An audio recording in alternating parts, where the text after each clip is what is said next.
I'm saying? It's so huge, man. And one thing that really bothers me as well is like I know there are a couple guys, but there's no huge institutions dedicated to this. Like I know Grant Cardone's got some stuff in there for, and Sean Bradley, he's got some stuff, but like there's no internet manager or internet director school. Like every person I've met is basically self-taught. You just got really good on the phones, really good at getting people in the door, and just kind of learned your way from there. You know what I'm saying? Do you think there should be like a dedicated, because they've got stuff for say desking manager, they got stuff for F&I, GMs, GSM, all that stuff, but there's nothing for an internet manager. Do you think they should have that? If so, what all should be included in the curriculum? They really should. They really need to. I know. I think part of it is you got to have. Personally, you got to be able to handle objections over the phone. Mm-hmm. You got to be able to, because you got to be better than your best rep.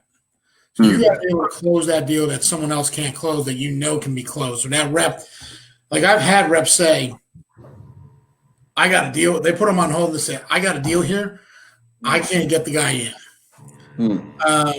And I think, like there's places out there that do training, like sales training. Mm-hmm. I think we need to have a BDC manager training, and there has to be like a manual and say, okay, here's your expectations. Here's the way your day should go. Like I have a daily checklist that I go down every morning, and I go bing, bing, bing, bing, bing, and I make sure at the end of the day that I've handled my checklist. Mm-hmm. And is it one size fits all? No, but you can easily put a foundation into place like you do for a road to the sale for a car salespeople, but then everybody modifies a little bit along the way. Same thing with scripting. We start out as a rookie. We tell everybody as a rookie, you got to follow the script down, but then you modify it to fit your personality. I think it's the same thing. I think you need to have a basis foundation.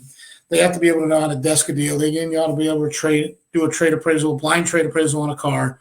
What questions to ask a customer on that? Do a credit application, how to get them financed. You basically have to have knowledge on every department in the dealership. And my owner once said to me, she goes, "You are like the spine of you are the heart that makes this dealership run. Everything funnels through your department." Because I have a sales and a service BDC. If I shut down, we shut down. And dealers have yet to realize that the BDC is probably their most integral part of their dealership, and yet they see it as an expense and not as an asset. That frustrates me so much, just because like when you really think about it, every lead that comes in truly isn't, every person that comes in is an internet lead nowadays. They've done research online. Yep. And they've done so you have to consider, like you said, as an integral asset, versus just a liability for your dealership. Like I know that you do a lot more stuff. So you're into the social media as well. You're doing a lot of posting, you're doing the pricing stuff online with that. Like, right. Mine's probably expanded more than I really need to. And part of it is probably due to lack of marketing person in-house. So I'll do social media posts. We'll do videos on cars. I do social media posts on Facebook and other sites. I got Google My Business pages. I do all the backdoor stuff. I'm kind of like the one that at my stores, I'm the one the owners come to with like, okay, I want the data. I want the analysis. I don't want to know what my advertising company is going to tell me we did. I want to know what you're going to tell me what the real numbers are. How much traffic did they get to my website? How much actually converted? There's a lot that gets dumped on me. And maybe because it's like you said, as you get more and more experience, but realistically, the role should be more of a defined role in that you're a sales manager. You are basically the sales manager. You are and there was a guy that posted something once that said, the internet department is the new front door of a dealership. Ooh. Right. I thought it was a great one.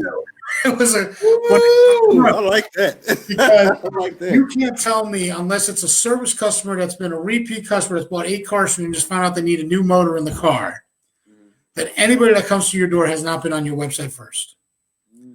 I have salespeople to say no, and then I'll go sit down, and the customer will pull out their phone and say, well, I want to look at this car here that you got.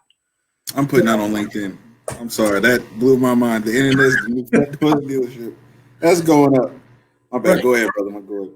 So, yeah, you're a sales manager, you're a finance manager, you're a used car manager. You have to be able to do an appraisal.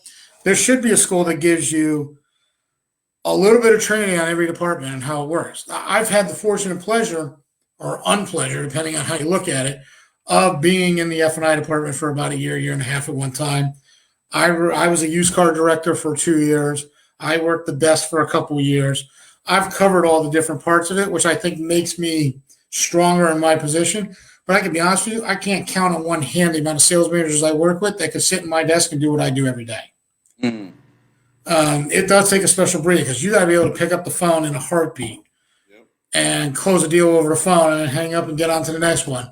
And then have 3 or 4 people hitting you up at the same time. This one needs a payment on this one. This one needs a lease on this one. I need a trade number over here. I had sales managers walk in and look at me like, you're crazy. And I'm like, just get them in the door. I say, dude, you can't just get them in the door. It's so much. Someone else can do it for you. I mean, I think at the heart of it, that's, but it takes so much more with today's customers. Not, there's so much transparency. Customers aren't stupid. They're able to look up, and see exactly what you pay for it and all this. Just get so much information that you have to really go deep. Absolutely.